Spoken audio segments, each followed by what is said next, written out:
Welcome to the real, the free. It's Authentically Amy, come talk with me. Love, sex, truth, no shame inside. We're getting deep, and it feels so right.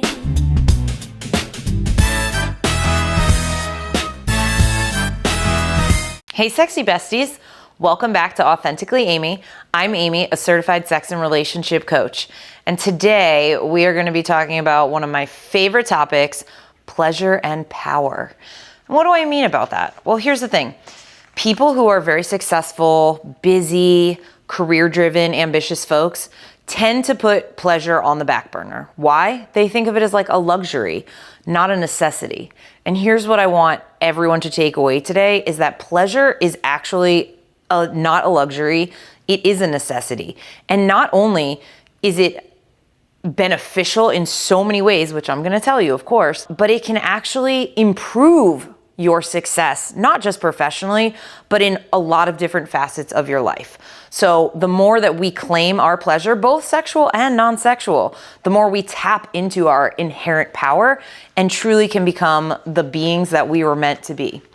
So, like I said, it seems paradoxical that increasing pleasure will have all these positive outcomes for our physical, mental, emotional health, and professional success. But there's science and research that backs me up here. So before we get to that, we have to start by talking about stress. So evolutionarily, right, our bodies have not necessarily caught up with the way that human existence is today. So I'm sure you've heard this before, like our bodies can't necessarily tell the difference between what our caveman ancestors were worried about, right? Like being chased by a tiger, and the stress that we have, like getting a nasty email at work, right? Those are both things that cause us stress, and they both kick our body into the fight, flight, or freeze response. Now, what happens when we're faced with this kind of stress is that our body spikes the amount of cortisol that's being produced. Now, when we experience chronic stress, usually related to like our jobs or our relationships or other factors, those high cortisol levels kind of just like stay elevated, and that wreaks so much havoc on our bodies. But when we're talking about pleasure, one of the most terrible side effects of that increase of cortisol is that it interferes with our body's production of essential hormones like estrogen, testosterone, and progesterone.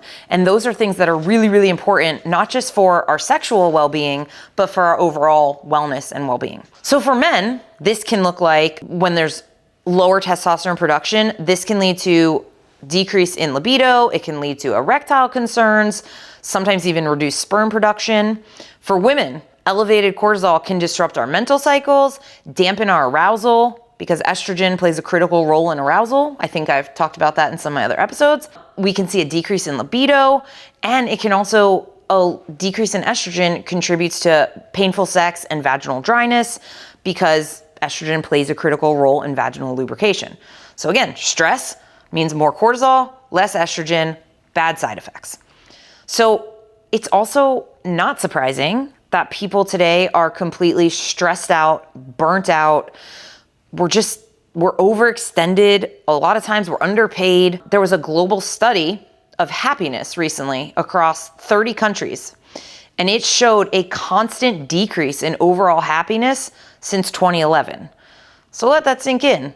30 countries have experienced a self-reported decrease in happiness just in the last decade plus. Other studies have shown drastic decreases in happiness among younger and adolescent populations. Now, a lot of people, when they talk about that, they cite the reason being like social media, COVID, inflation, other financial factors, global politics. You know, there's a lot of things that can be cited.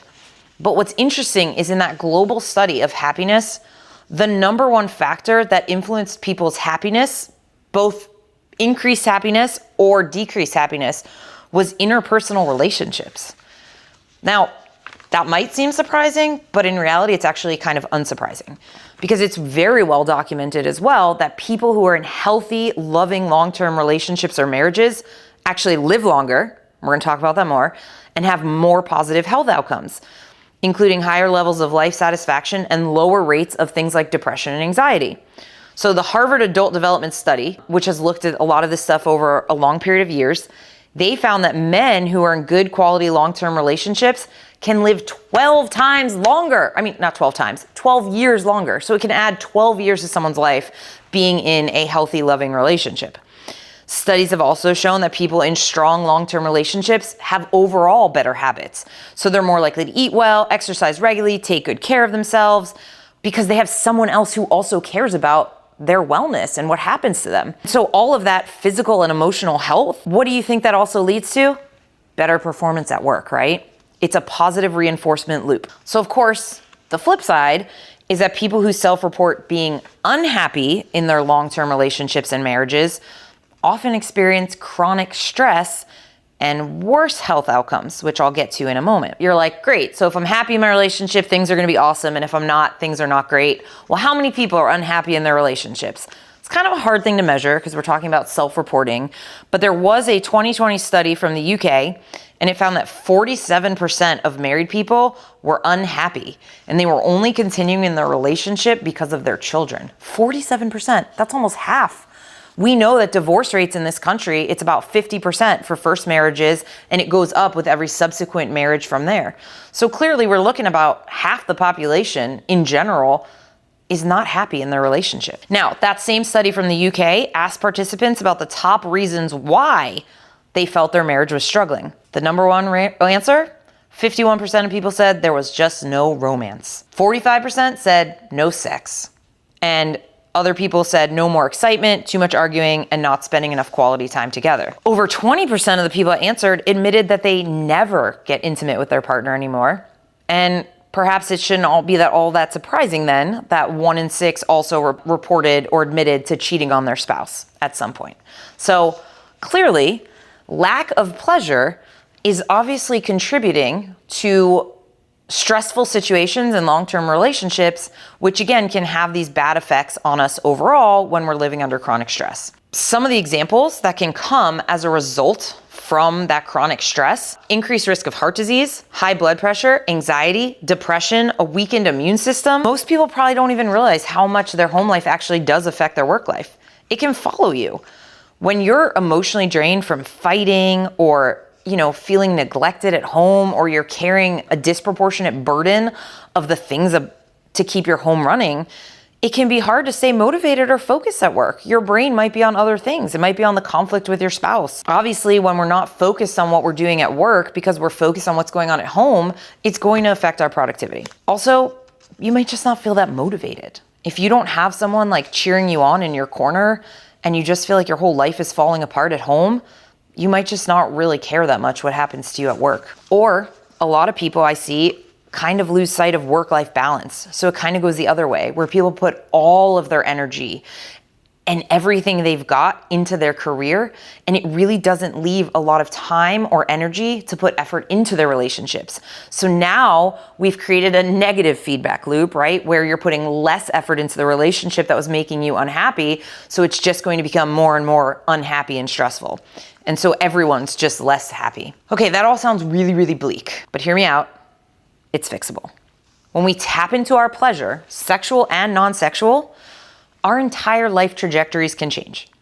When we prioritize pleasure, both solo, we're gonna talk about that more later, and with our partners, we can mend our relationship disconnects, we can deepen our connections, and we can bring a renewed energy and vigor into our professional lives. So I'm gonna explain why, because obviously you're not gonna wanna just take my word for it. So first and most importantly, pleasure is a great antidote to stress. Activities that spark joy, including sexual pleasure, trigger the release of neurochemicals that can counter-effect the effects of stress. So we were talking before, stress increases your cortisol.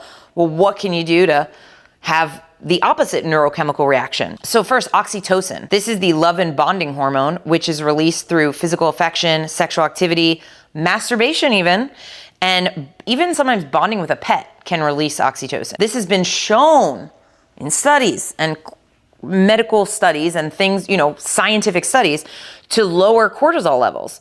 It can also reduce your blood pressure and can promote feelings of trust and safety. Even studies have even shown that simply being hugged can lessen the stress response. Okay, another key pleasure neurotransmitter is dopamine. Dopamine is associated with motivation, reward, and learning. When it's triggered, it lights up the brain's reward circuits. And when we do something enjoyable or meaningful, whether it's something as simple as enjoying a delicious meal or achieving a goal, dopamine can be released. Another thing, endorphins. I'm sure you've heard about endorphins, right? Everyone's heard when we exercise, you release endorphins. It feels really good. They're the body's natural opioids. So they dull pain and produce feelings of bliss and relaxation. So even a good laugh, a good cry, that can stimulate the release of endorphins. So, and again, these are also released during moments of intimacy or sexual pleasure. So as I said, endorphins are released in those situations, but actually all of those neurochemicals are released during sexual activity in abundance, and especially during orgasm, right? So in orgasm, like all of those things come out. It's a wonderful cocktail of neurochemicals for your brain. And it brings our nervous system back to a state of balance. There's medication, of course, that you can take, right, to counteract some of the cortisol and to mimic the neurochemicals. But that might only mask or treat the symptoms, whereas pleasure actually activates a deeper and longer lasting mechanisms of healing. So more on that. In a study, rats who were exposed to pleasurable touch and sexual stimulation were more resilient to later stressors and showed lower cortisol levels and less anxiety-like behavior days after the pleasurable event. So it's not just in the moment when all of these chemicals are released that you experience the pleasure and the effects of the neurochemicals. It actually can stay with you for a significant period of time. So that's what I mean when I say it can have lasting effects of healing on your body. Pleasure builds neural pathways that strengthen our capacity for joy, connection, and self-regulation. And that's important when people are healing from trauma as well. All right, what else does pleasure do for you? Because that's not even it. That's not even it. As if that wasn't enough, right? Like that's already there. Like I could stop, I could shut it down, we could be done for the day, because that is like, whoa, right? I've already told you all the ways that pleasure can be good for you, but there's more. So pleasure improves your cognitive health as well as your emotional health. So genital stimulation and orgasm activate a wide array of brain regions. They've done this in studies. Areas involved in sensation, emotion, movement, memory, and reward all light up during sexual pleasure. The increased blood flow and oxygen delivery to the brain can contribute to long-term cognitive health. So not only is sex good for your body and your emotions, it's good for your brain, which is amazing. Dopamine released during sex is actually crucial for memory, focus, and learning.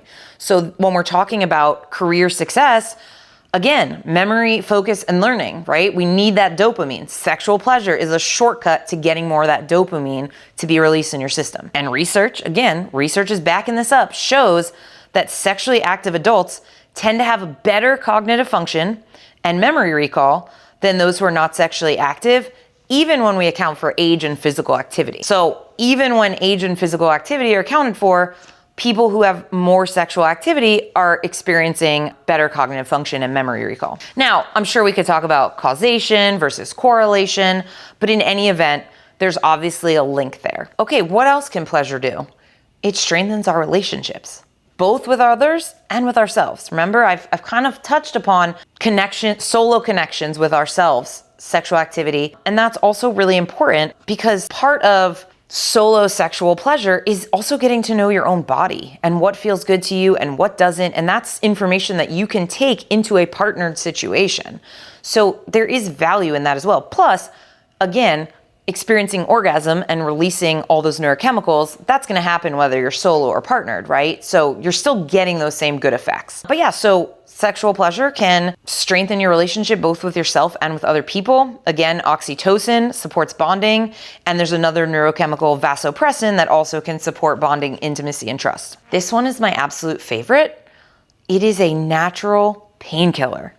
I love this because as someone who suffers chronic pain, I love the fact that sexual pleasure can actually reduce your physical pain. So body's natural painkillers like endorphins, they're released in abundance during sexual pleasure and orgasm.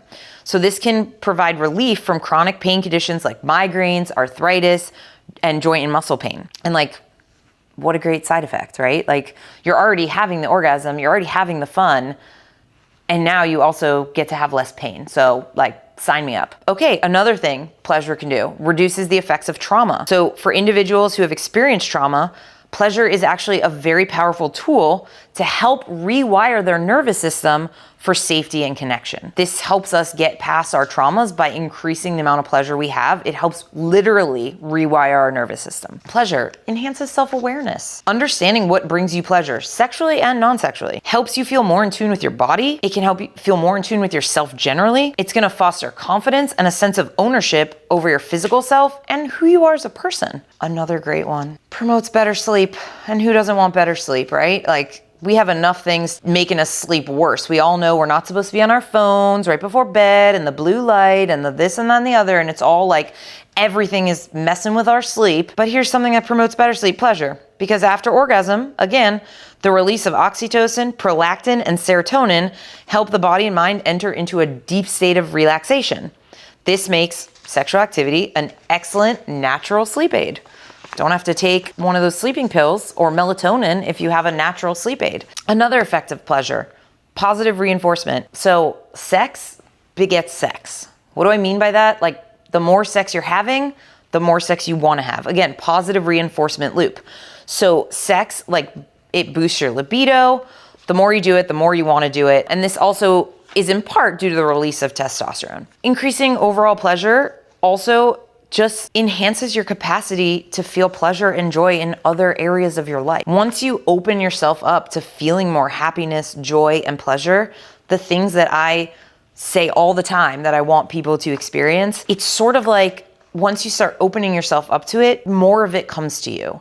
And a really easy shortcut to start experiencing that can be through sexual pleasure. It can be through non-sexual pleasure. Listen, there are so many things that bring people the same level of pleasure. Like I mentioned, oxytocin can be released from bonding with your pet, a cat or a dog. That brings people a lot of pleasure. Bonding with people's children, doing a sport or watching a sport. I guess I should say playing a sport, not doing a sport, but playing a sport that you love or watching a sport that you love, unless your team's really stinky, in which case sometimes that can not be pleasurable, as we lifelong Dolphins fans have had to endure. But, something that brings you joy and pleasure is just, we need to make more space for that in our lives. Because, as I've mentioned, look at all the things that change in your body, neurochemically, physically, when we start doing that. Okay, so the next question, obviously, it's like, great, I'm with you, I understand. The science supports I need to have more pleasure. The studies say that people are unhappy in their chronically stressed relationships. You're like, I'm with you, what do I do? So listen, every single person listening to this is in a different situation. It's gonna be hard for me to give you a one-size-fits-all answer, but I'm certainly gonna give you some suggestions. But at the end of the day, like, only you know the situation you're in, and you may have to lean on friends or professionals to help you figure out a pathway to more pleasure. But I will give you some suggestions that I think are universally helpful for most people. So the first thing is, we're gonna start small. You can't just go from someone who deprives themselves of all pleasure to someone who, is gonna become maybe like a sex goddess overnight, right? If you're someone who has not, it's just, we have to start small. We have to start with baby steps. And you might be like, I don't want to become a sex goddess. I just want a little bit more pleasure in my life. So here's the thing. You can start by looking for those non-sexual pleasures, that opportunities in your everyday life. Now, what I would suggest is make a commitment to yourself to do this at least once a day for a week, and then check in with yourself. So what do I mean by that? Commit. Say this for 1 week. I'm going to find a non-sexual pleasure that I'm going to do, whether it's 10 minutes, 15 minutes, 20 minutes, whatever amount of time you're going to dedicate. And again, start small. And I'm going to do this every day for a week because it makes me happy. And then at the end of that week, check in with yourself. Do you feel any positive benefits? No? Okay, increase. Find something maybe that gives you a little more pleasure. Maybe do it for longer. Maybe you just need to do it for another week, and keep checking in with yourself on that. I think when it comes to sexuality, of course, solo sex, like I've mentioned a few times, is a great starting place, right? If you're not sure where else to begin, start with that. Get used to the idea. Like, by the way, Just in case anyone listening to this is like, oh, masturbation is wrong, I shouldn't. No, we're getting rid of that shame and that stigma, okay? Masturbation is normal, it is healthy, it is a great way, like I've said before, to connect with yourself and your body. And guess what? It's the only way. If you don't know what feels good to you, how can your partner ever be expected to know what feels good for you? So you have to do that work to figure out what is good for you so you can help your partner figure it out. Now you can do it together. Listen, if you have a partner who's willing to sit there so you don't have to do it by yourself and they're willing to sit there and work through every detail with you, like, great. Like, I support that as well. I'm not here to say that's not good, but I am here to say, don't feel shame or stigma about masturbation. It's normal, it's healthy. Everyone does it. Anyone who says they don't, they're most likely lying. So it's a great place to start. If nothing else, if you figure out how to experience orgasm by yourself, guess what? You're releasing all those neurochemicals. And guess what? Even if you don't experience orgasm, it can still be a pleasurable time period. That 10, 15, 20 minutes, whatever you're dedicating to it, you can still enjoy that with or without orgasm. When it comes to partnered sex, well, this is obviously a little bit more complicated. If you're really not sure where to start, you can always contact a professional, a sex coach, a sex therapist. There's other people out there that are willing to help, but there are things you can start with. So first is communication. Check in with yourself and your partner and be honest. Like, are you communicating generally well? And how are you communicating when it comes to sexual pleasure or just intimacy in general? Right? Communication is the foundation of any relationship. And it's the foundation of great sex. You really can't have great sex if you don't communicate about sex. Because again, nobody's a mind reader. Nobody knows what feels good. You have to be willing to tell your partner. And I'm telling you, no one is ever going to be upset that you're like, do more of this, don't do more of this. Like, people want that. They want the guidance because that helps them know that they're doing things well. Another thing I always tell people is scheduling time for intimacy. So this is something you've definitely heard me say before, and I'll say it again till I'm blue in the face. Scheduling time for intimacy. People think, oh, but if it doesn't just happen, it's not sexy, it's not this, it's not, no, that's all bullcrap, okay? There's nothing sexier than knowing you're gonna have sex on Saturday night and getting your entire week, like, in your brain, having that thought, and the anticipation is building. You know that you're gonna, get your wax on Thursday. You're gonna put your new lingerie on. You've got a babysitter, whatever it is. Like, all of that is foreplay. It's excitement. It's building the anticipation. Scheduling sex is also the only way to ensure that it happens. Okay? If you just keep waiting for it to spontaneously happen, maybe you're one of the lucky few where that works out. But for most people in long-term relationships, they will report to you that doesn't always work out that way. That you got to communicate about it, but you got to schedule it. And sometimes maybe you're the only one scheduling it. But in your head, you're like, all right, I'm going to do this Saturday night. Even if you don't tell your partner, if they're the kind of person who could be like ready at the drop of a dime, then that's fine too. But as long as you know you're doing it Saturday night and they'll be open to it, that's also fine. Prioritizing. So I say that because I know people don't want to. Like, it's like, again, you just want it to just happen. But when we don't prioritize our sexual pleasure and our relationships generally, it's hard to be surprised when they're just not working that well. Now, I talked about communication. I want to bring up one more thing about communication, which is this, some people don't feel comfortable talking about sex. I get that. Professionals can help. There's lots of other resources. But here's the other thing. You can force the issue without having necessarily blurred it out, right? So ways you can do this, you can go on Instagram for 4 seconds and do a search, but there's questions you can send your partner about XYZ. Find something like that and just send it to them. Then you don't have to have a face-to-face conversation, right?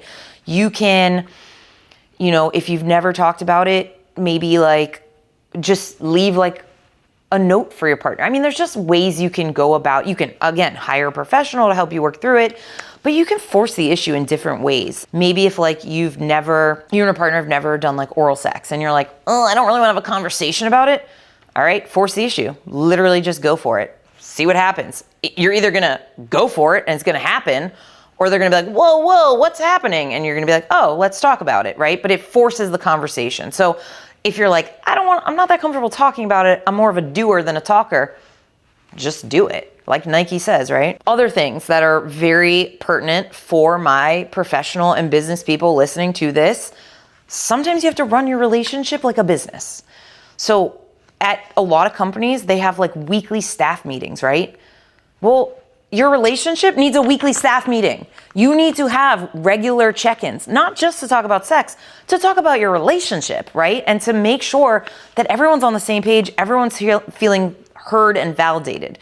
Because another important aspect for great sex and sexual pleasure and all of these things is feeling emotionally secure and taken care of. Like I said about the weekly staff meetings, it's like a weekly check-in, or like we were already talking about, a weekly scheduled sexcapade date. Okay, another tip. People who are in managerial roles are gonna love this one, but when you're giving feedback to a employee, right, you are taught to do two things: the compliment sandwich, which is a little hokey, but it kind of works, and using I statements, right? These are the same tactics we need to use in our relationship. If you go to your partner and you're like, you, that's not gonna get you anywhere. All it's gonna do is make your partner defensive. But if you're like, I feel this way, I feel this, I perceive this, that is disarming, and your partner is gonna feel like you're really coming to them with a genuine curiosity and a desire to have good communication. Now, all those things I'm saying, I know there's gonna be people out here that are skeptical and they're like, I don't wanna treat my relationship like a business. That sounds terrible.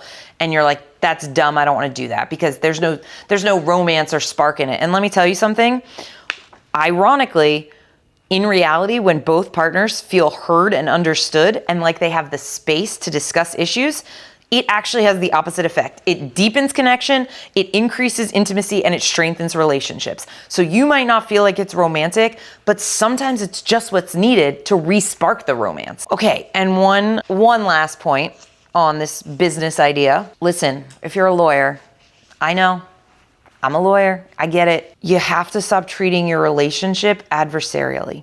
You and your partner are not opposing counsel. You are not trying to win a trial. You are on the same side. It is you and your partner versus the issue.